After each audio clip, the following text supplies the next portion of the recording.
Hello and welcome back to Suspended Fanimation. I'm your host, Dennis Patholkas, and it's time for The Legend of Vox Machina Season 2, Episodes 1 through 3, because they're dropping them 3 at a time every week now. Welcome, everybody. Let me take care of some business first, and we'll get down to it. If you like what you see here, like, share, and subscribe. If you're still on the fence about subscribing, take a look at the video that pops up at the very end here. YouTube takes the algorithms, all the stuff you've been watching, and tries to match it as best as possible to one of the videos in my vast video library and pops it up here just for you. And if you like what you see there, please hit that subscribe button down below there. And if you can, hit that like button, the share button as well. And if you feel lucky or you feel like gambling, you can hit that bell down below, and YouTube may or may not notify you when I come on live. Best thing to do is go over to suspendedfanimation.com. Take a look at the schedule I have up there. I change it every week. I mostly stick to the times. I'm a little bit late. This time around, it was my own fault and the dogs as well. So, it was a little bit of both on that one. But I mostly stick to those times. And, normally put updates on the YouTube channel page or the community page over there if I'm going to be late, that kind of thing. Other than that, there's also all the links to my pages that are on there. There's also schedules up for stuff that's coming out throughout the year, all that kind of stuff. Not everything, but a good majority of stuff. And it's a wealth of information. Anyway, let's get to it, shall we? So season 1, by the way, before I continue here, I did cover season 1 in its entirety on an episode of Is It Worth My Time? And that's because Amazon Prime decided to drop the entire season all at once for the first season. So that's why that kind of got put onto Is It Worth My Time? But now that they're dropping 3 episodes a week, I'm doing that. So we have 4 weeks worth of The Legend of Vox Machina here. And so I'm just going to cover them 3 at a time. Spoiler alert, I am going to spoil the episodes. If you haven't watched them, go and watch them. Come on back. This will be a video you can comment down below in the comment section. Give me enough time to pause, all that kind of stuff. You couldn't skip. Sorry about that. So, yeah, we start off season 2 exactly where we left off season 1 with the some dragons flying into tal'dorei. This is just after the sovereign Uriel steps down. He says he's no longer going to be sovereign. He's going to leave it up to the council, and which is a big deal. But yeah, the dragons come in, and there's 4 dragons, and all hell breaks loose.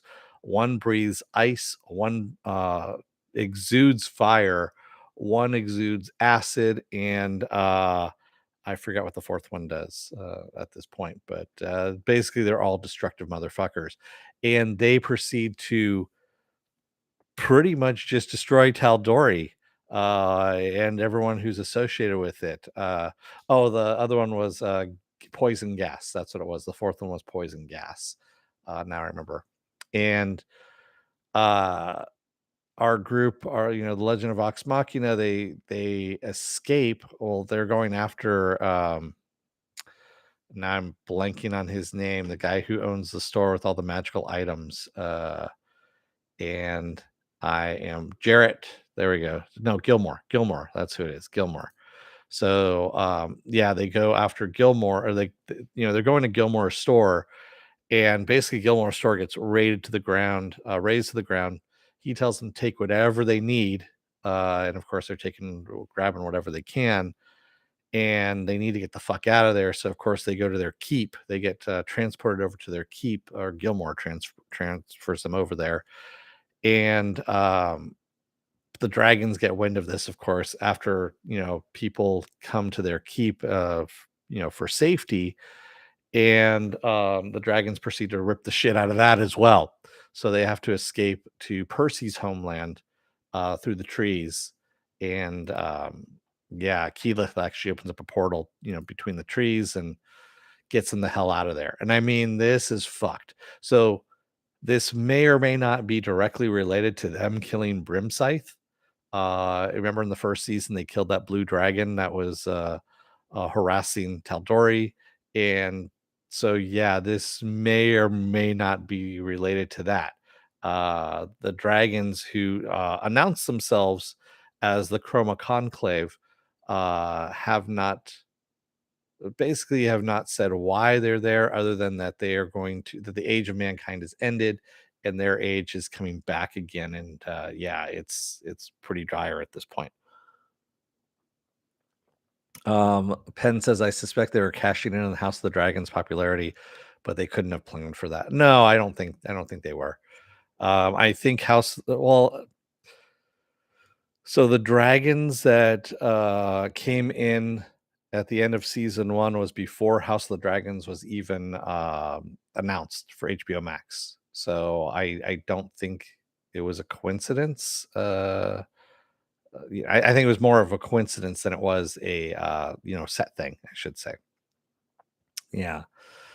So while they're in Percy's hometown there, they have to go and find dragon slayers.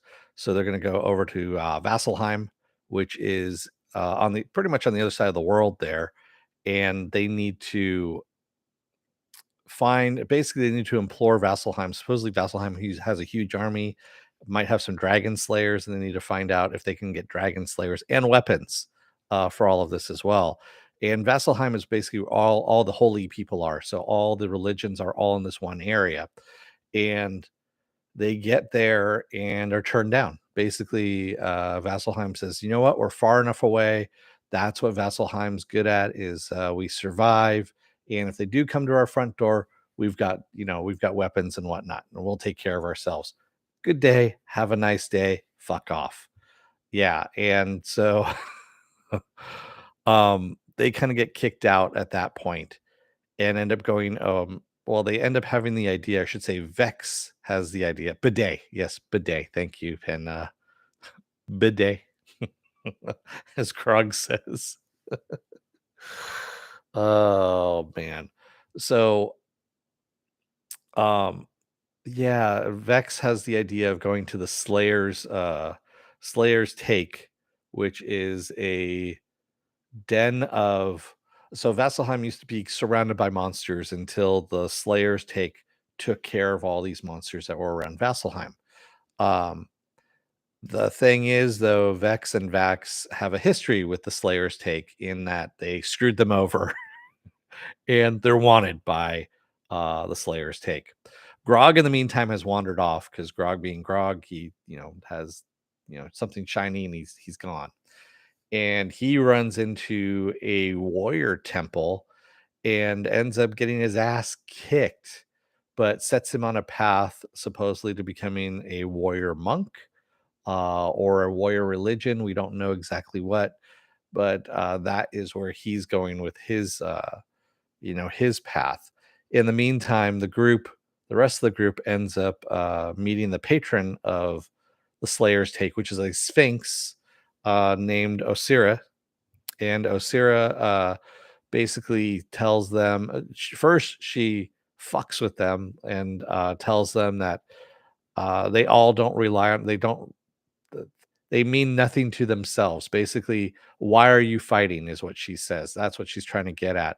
And they finally find their own reasons for fighting, why they keep going on, why they're trying to fight for the world, all this kind of stuff. And that's when Sarah tasks them with going after something that's actually going to kill the dragons, which are um, vestments. So one of the vestments is a from the matron of ravens, and it's called the Deathwalker's Ward, and it's just basically the next town or the next hill over. It's by this pond that they're supposed to go over towards. So of course they're on this quest to go over there. And oh, we also meet, I should say, I forgot to mention, we met in the Slayers Take Cash and Zara. And Zara and Vex might have a romantic history. We don't know exactly, but I have a feeling that they do. And we get a little bit more about Vex and Vax, actually, what happened with them, that they are not full elves. Supposedly, I guess they are elves and something else. We don't know exactly what. That's what their father hated them for, was that they were not full elves. and that's why they left, because their father was a dick. Is really what it was. So we're learning a little bit more about them as well. Um, and as we finally get over to the lake there, we find out that the lake is populated by fishmen, and they're pretty dangerous, of course. And that the tomb of the matron is actually down under the water. So they need to open up the water, get down to the tomb, and get inside. So that's what Keyleth and Zara end up using some magic so they can get down there, and they get into the tomb and go to find the you know the vestment, the Deathwalker's ward. And basically, what the matron of Ravens is this world's version of death, the Lady Death, if you will.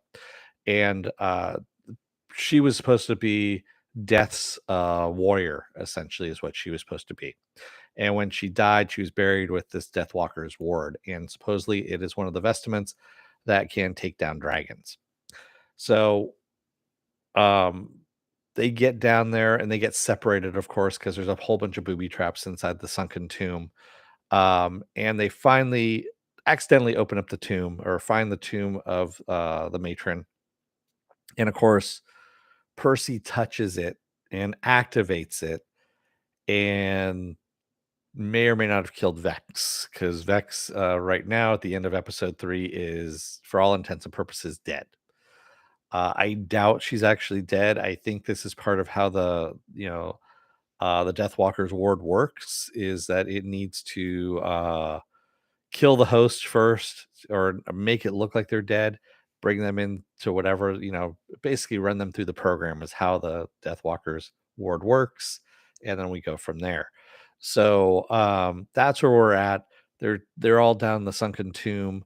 Also, Zara and Cash are kind of pissed off that Osira gave them the task of going after the ward, when they didn't tell them about it. They didn't tell the other slayers take people, especially since Osira is supposed to be their patron, and taking care of them. So yeah. Oh, and once they find the ward, they're supposed to go over to the Sphinx's mate, and find him. And we don't know. They basically just need to go over to him and bring the ward over to him as well. Hence, of course, she isn't dead, but it was still a horrible place to end. Yeah, it was a horrible place to end. We have 1 week to wait to find out what happened to everybody. So some of the stuff that was really kind of cool in this, I mean, like I said, Grok getting his ass handed to him was pretty damn funny, I have to admit. But also, Grog still has the sword from the vampires that they defeated in the first season. And whenever he uses the sword, whenever the sword drinks blood, it talks to him and says that it hungers, and it makes him stronger. It also makes him kind of, woohoo, a little bit on the crazy side there. And we don't know where that's going to lead, if it's going to lead anywhere, if he's going to become different, if he's going to become an enemy, or what's going to happen there. Also, uh, the path of, him being put on the path now of this warrior path. Um, I'm guessing that if he's on this warrior path, he's going to get smarter. I don't know. That would be kind of interesting, having Grog getting smarter. But yeah, aren't Sphinx all female? I don't know. Pen. I guess not. I guess she said her mate he is what Asira was saying, was that it's he. But I couldn't tell you. I've never been a Sphinx before myself, so I couldn't know. I couldn't tell you. We also have now I just blanked on her name too, Lightfoot. I know her. Pike. There we go. Pike Lightfoot. So Pike was able to project herself into one of the villagers' heads. She was trying to get some of the villagers out of tal'dorei, and she saw what was going on with the conclave. And one of the head dragon, of course, Thordak is his name, basically is tired with them, with the humans, because they brought all the gold, all the treasure out of tal'dorei. They brought it to his feet, and he's like, okay, you brought all the treasure, you got nothing else to give us, raise everything to the ground, is what he tells the rest of the dragons, and they move on to the next. They're moving on to the next town, um, or the next kingdom, if you will. And I mean, they fucked shit up. Those dragons really fucked shit up. And I have to say, Thordak is voiced by Lance Reddick. We have so this season's going to have a lot of guest voices in this one. So Lance Reddick being Thordak is one of them. Also, Asira was voiced by I'm blanking on the name all of a sudden because that's what I'm good at is blanking on these names as we go through this. And I'm looking at it right now. Mary Elizabeth McGlynn is her name. So Mary Elizabeth McGlynn. So she was in Governor Price and Star Wars Rebels. She has a lot of voiceover work that she's done. She's a big name in voiceover work. So yeah, uh, you know, so that's where we're at there. I know like Henry Winkler is going to be in one of the episodes. There's a lot of other famous people that are going to be in there, but yeah, this is fairly interesting. So these dragons are basically, we don't know what their plan is. We don't know if it's actually retaliation for what happened to Brimscythe, because remember Brimscythe got killed by Vox Machina. We do know that one of the dragons, the at least the acid spitting dragon, was the one that Keyleth uh, kind of ran into when she saw the eyes open up, and she kind of felt it when they were in Brimscythe's cave, if I remember correctly, on the first season. I need to go back and rewatch some of the first season too. So this is all tied together, and again, this is like a really good Dungeons and Dragons campaign. That is what these guys do at Critical Role. They're having fun doing this, of course, and this is their storyline they've put together. Um, this is just a really good series. The animation's good.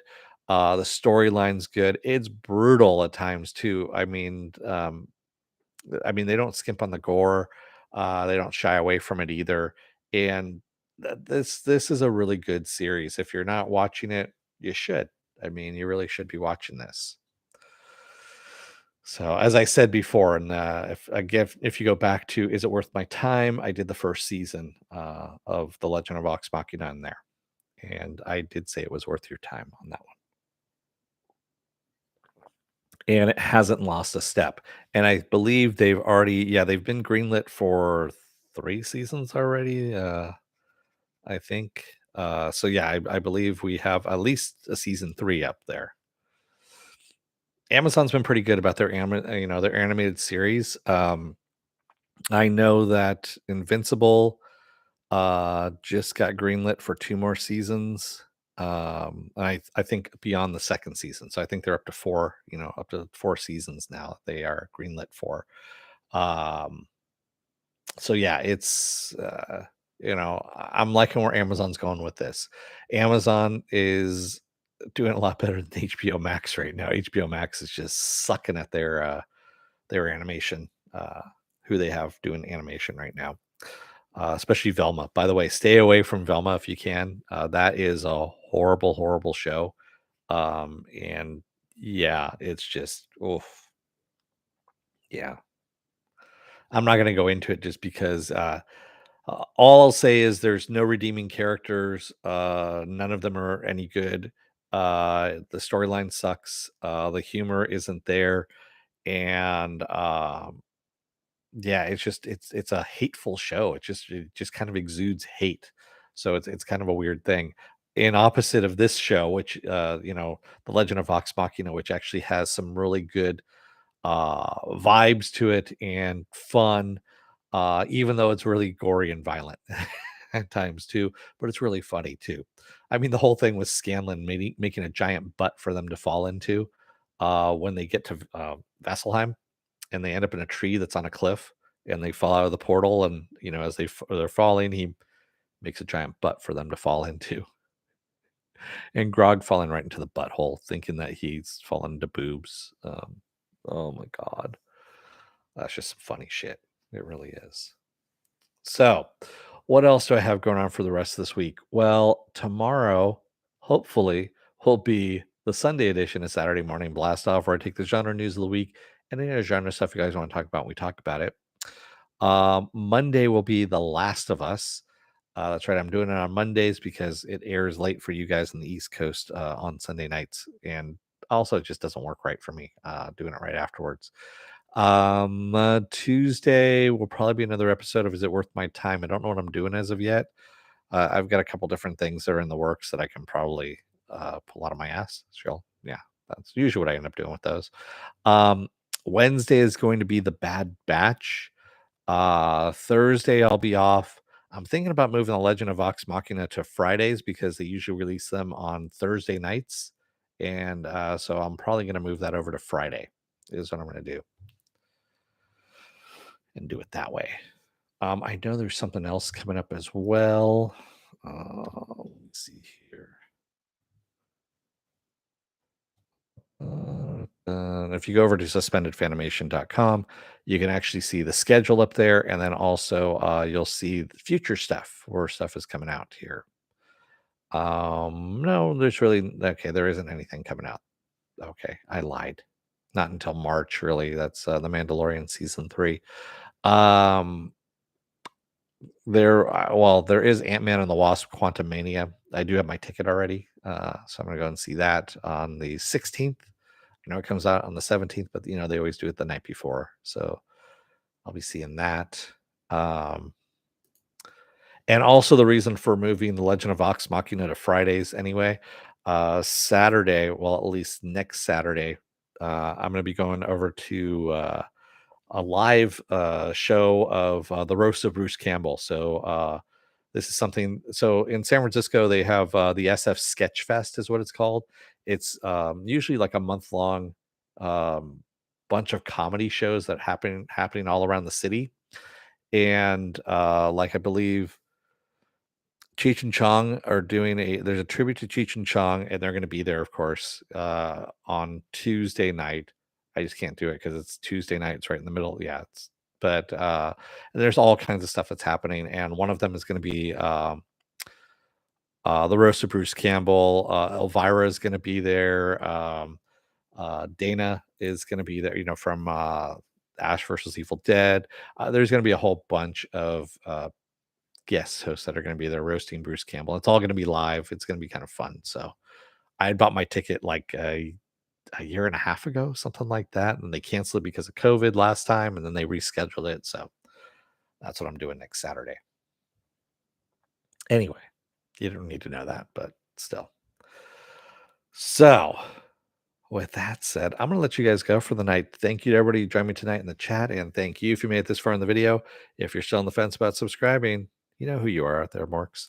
Um, take a look at the video that pops up at the very end here. YouTube takes the algorithms, all the stuff you've been watching, and tries to match it as best as possible to one of the videos in my vast video library and pops it up here just for you. And if you like what you see there, please hit that subscribe button down below there. And if you can, hit that like button, the share button as well. And if you want to know when I'm going to be on live again next, go over to suspendedfanimation.com. Take a look at the schedule I have. It changes out every week. Also, I have all the links to my social media there and all the links to my pages as well. All righty. I'm going to let you guys go for the night. Thank you, everyone. Have a good rest of your night, and I'll see you tomorrow. Stay safe, be well, take care, wear those masks, get those vaccine shots, get the boosters as well. It doesn't work without the boosters. And stay safe out there, everyone. Have a good rest of your night and see you tomorrow morning. Have a good one. Good night.